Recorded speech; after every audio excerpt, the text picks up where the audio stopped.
Muy buenos días, mi nombre es Elder Hoyos, soy estudiante de licenciatura en Filosofía del periodo 1604. La realización de este video tiene como fin explicar las tablas de la fase 3 del curso Teorías del Aprendizaje. A continuación, entonces, mi compañera va a compartir pantalla para ir viendo las tablas en desarrollo. Gracias, Elder. Buenos días también para ti. Sí, vamos a hablar un poco sobre las teorías cognitivas y vamos a proceder ahora a compartir la pantalla.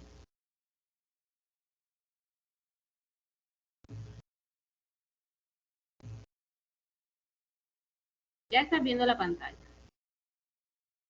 Sí, estamos transmitiendo entonces la pantalla. Bien.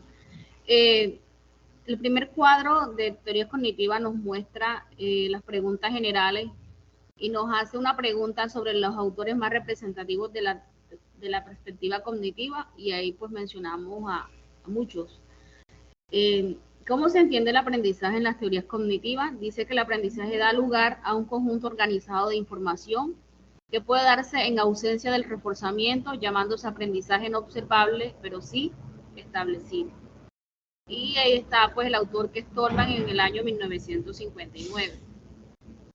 ¿Cuál es el rol del docente en la concepción del aprendizaje cognitivista? Citamos a Linhaza y dice: los docentes deben impulsar en sus alumnos el razonamiento crítico, de manera que estos puedan aplicarlo a situaciones nuevas en el aula o en su vida cotidiana. Por esta razón, Brunner le da mucha importancia a las guías que pueden inducir a los estudiantes a nuevas situaciones en las que estos se incorporan y participan hasta donde son capaces. La primera tabla nos sigue preguntando: ¿cuál es el rol del estudiante en la concepción del aprendizaje cognitivista? Se trata de aprender a pensar, razonar y adquirir conocimientos a través de los aprendizajes en clave, que le servirán a lo largo de su vida en términos del reconocimiento de argumentos completos y no en funciones de ideas o parciales o secundarias. Ahí citamos a Álvarez y a García. El cuadro 2 nos lo comparte el compañero Elder.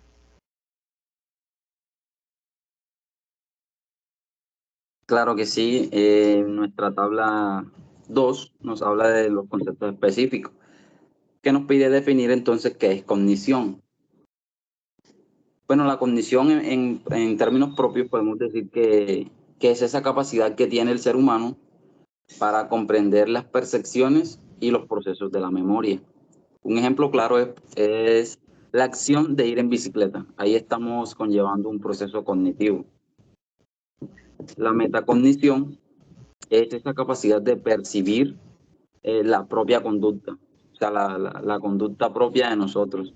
Un ejemplo claro es nuestros propios pensamientos. Otro concepto es el modelo de proceso de información. Vamos a ser un poco más breves con este concepto, ya que es un poco más extenso, y lo voy a definir de la siguiente forma.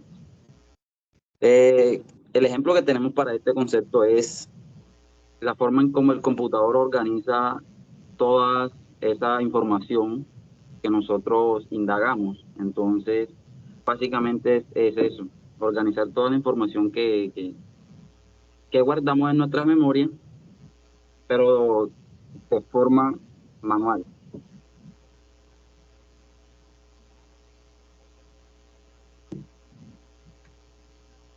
Otro modelo es el conexionista.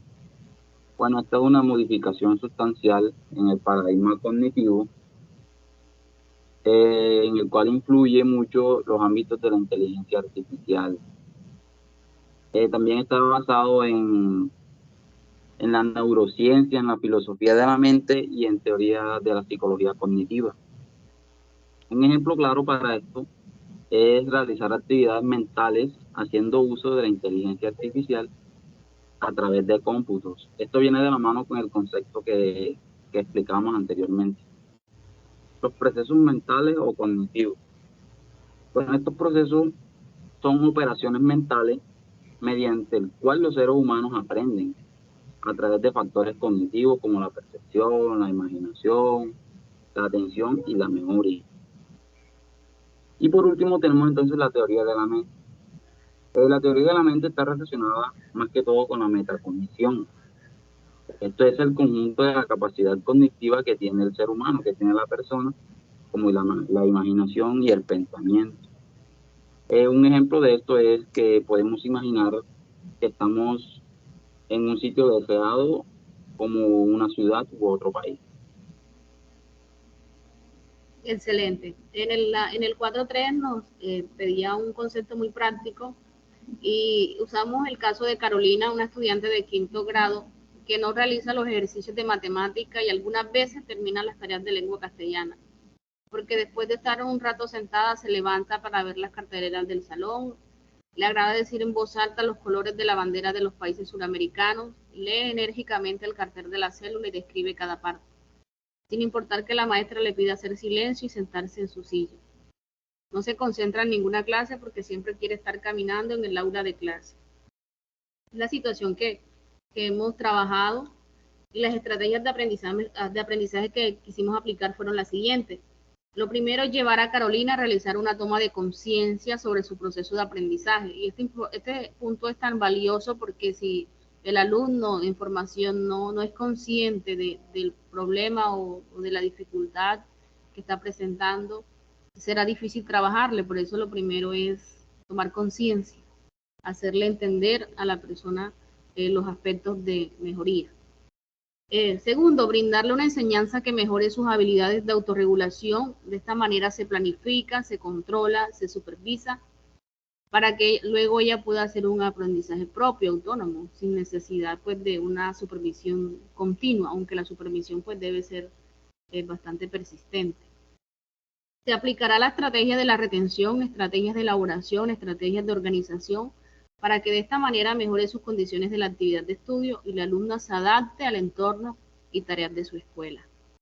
La maestra deberá siempre mediar en la realización de las actividades, deberá organizar y supervisar las estrategias para que sus indicaciones dadas sean cumplidas. Es importante que el mentor, que el tutor, que el maestro, que el docente siempre esté en esa actitud de mediación, de concilio, porque de esa manera es más fácil llegar al estudiante y ejercer un aprendizaje autónomo y poder trabajarle en ese moldeamiento deseado. Se cambiarían también ciertas condiciones con la alumna en su aula de clase y sería la maestra deberá crear más cercanía con Carolina porque esto ayudará a sentirse en confianza y comprendida. Actividades que le puedan realizar de piso, de pie, pausas que pueda hacer y retirar del aula del salón los carteles, todo aquello que le genere pues perder la vista en lo que se está estudiando. ¿Cómo evaluamos el aprendizaje? Dice que la toma de conciencia de cómo realizó cada actividad, si las condiciones fueron las más apropiadas, si se prestó suficiente atención, la toma de conciencia sobre la necesidad de estas habilidades en el proceso de estudio y en la vida en general. Y además permite crear las condiciones para el surgimiento de la motivación hacia la adquisición de estas habilidades. La práctica continua, dará un perfeccionamiento en las estrategias enseñadas al generar conciencia, producirá un progreso en el alumno a la hora de utilizar estas herramientas cognitivas. Es necesario que se haga un trabajo muy cerca, y esto es uno de los avances que ha tenido pues la pedagogía, y es que ya el alumno y el profesor no se ve como con esa distancia de hace muchos años atrás. Ahora hay una cercanía más bonita que permite entrarse en confianza y trabajar más cómodamente. Elder, ¿nos tienes por decir algo?